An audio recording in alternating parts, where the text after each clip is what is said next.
frères de Christ, bonjour et bienvenue à cette méditation. En ce dimanche, nous célébrons la solennité de la fête de l'Assomption de la Vierge Marie. L'évangile que nous écoutons aujourd'hui de Luc au chapitre 2 est en fait, premier et deuxième, est en fait le chant de Marie, le Magnificat. Mais la première lecture, la première partie de ce texte qui est divisé en deux, nous fait comprendre que en fait, Marie qui a reçu le Seigneur va en visite vers Élisabeth. C'est l'expression de sa foi, la stérile qui rencontre la Vierge, toutes les deux enceintes. Le miracle de la stérile est encore est plus évident, disons comme ça, parce qu'il y a l'œuvre d'un homme, mais celui de la Vierge est encore plus inédit, parce qu'il n'y a pas de concours d'un humain pour qu'elle soit enceinte. Mais c'est la rencontre, c'est la fête d'une amitié, les deux femmes qui se rencontrent pour célébrer et rendre grâce. Personne n'est jalouse de l'autre. C'est en fait la reproduction d'une autre Pentecôte, l'Esprit Saint qui descend en effet et qui est à l'œuvre. Là s'exprime la foi de Marie qui est la foi communautaire. C'est la foi de tout un peuple. Et c'est la foi qui l'a fait se mouvoir déjà. La foi, c'est la certitude que ce que Dieu a promis, sa parole, commence déjà à diriger, à se manifester, la rend déjà mère, même si elle est encore à quelques jours, à quelques semaines de cet événement. Donc c'est ça la première chose. La première chose, c'est que la rencontre entre Marie et Élisabeth en cette fête nous suggère le fait de nous rencontrer les uns les autres d'une fraternité, d'une sororité, où nous mettons l'autre en exergue, nous rendons grâce à Dieu pour l'autre. La deuxième partie, qui est vraiment le centre et qui nous présente le Magnificat, est le chant de Marie par rapport au fait que Dieu l'a élevé. Et oui, en effet, comme dit ce fameux chant, ce fameux musicien, tu seras élevé. Dieu l'a élevé, et pour l'élever, il la regarde. Le regard est important.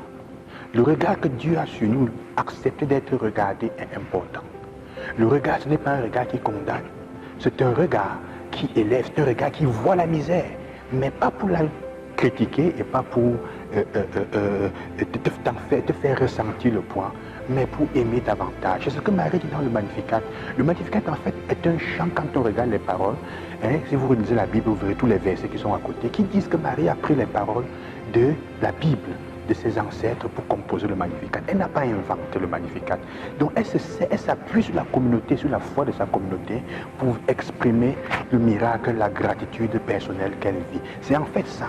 Notre foi n'est pas personnelle, individuelle. Elle est personnelle, mais elle s'appuie sur celle de la communauté. Donc c'est un chant communautaire qui chante pour la communauté et pour la personne. Donc le Magnificat, en fait, dit la question d'être élevé. Si tu es petit, si tu acceptes ta petitesse, si tu acceptes tes limites, si tu acceptes tes blessures et ta nudité, c'est en fait ça, que Dieu la regarde, alors oui, tu seras élevé. C'est lui qui va t'élever. En fait, l'élévation de Marie, c'est ça. L'Assomption, c'est l'élévation de Marie. Et elle est élevée parce qu'elle est capable d'accepter que Dieu la regarde et qu'il voit sa petitesse. C'est ce qu'elle chante dans tout ça. Il s'appuie sur les humbles, il s'appuie sur ceux qui sont tout petits pour manifester sa force et sa grandeur. Nous sommes tous invités à ça. La fête de l'Assomption, c'est en fait la fête, l'Église veut dire ceci, tous les peuples seront élevés, tous les peuples seront amenés vers le Seigneur. Ils rejoindront leur union avec Dieu, tôt ou tard. Tous les peuples y sont appelés, chacun et chacune dans sa situation, quel que soit ce que tu es et ce que tu as fait, personne n'est exclu, à condition que tu acceptes de te regarder, d'être regardé. Parce que le regard nous invite à changer, si c'est nécessaire, ou à voir ce qu'il faut tenir. Il nous invite à éradiquer ce qu'il faut éradiquer, ou alors à faire grandir, à encourager ce qu'il faut faire pousser, ou encore alors, dans tous les cas, il nous invite à nous remettre en question le regard. Mais je vais vous dire ceci, frères et sœurs, n'acceptez dans vos vies que les personnes qui, en regardant vos limites, votre nudité, votre fragilité, sont capables de vous faire ne pas vous sentir mécréant, petit, fou, si on veut dire humilié. Quand ils regardent votre petitesse, quand ils vous regardent, ils connaissent votre petitesse, ce sont des personnes qui vous font vous sentir des rois et des reines. C'est ça le regard de Dieu, parce que de cette façon, tu auras rencontré quelqu'un qui te regarde avec le regard de Dieu et tu pourras chanter toi aussi. Oui, il élève les humbles. Il a regardé ma petitesse et il élève les humbles. Parce que ceux qui sont capables de vous regarder, Et dans leur regard, malgré le fait qu'ils connaissent vos limites et vos petitesses, dans leur regard, vous voyez l'amour et qu'ils continuent à vous élever et à vous tenir pour des personnes importantes. Ceux-là sont celles personnes qu'il faut tenir dans votre vie. Que le Seigneur vous accompagne et qu'il vous bénisse. Que sentez-vous élevé et laissez-vous regarder pour que Dieu lui aussi vous élève dans la vie. Bonne journée, bonne semaine et bonne fête de l'Assomption.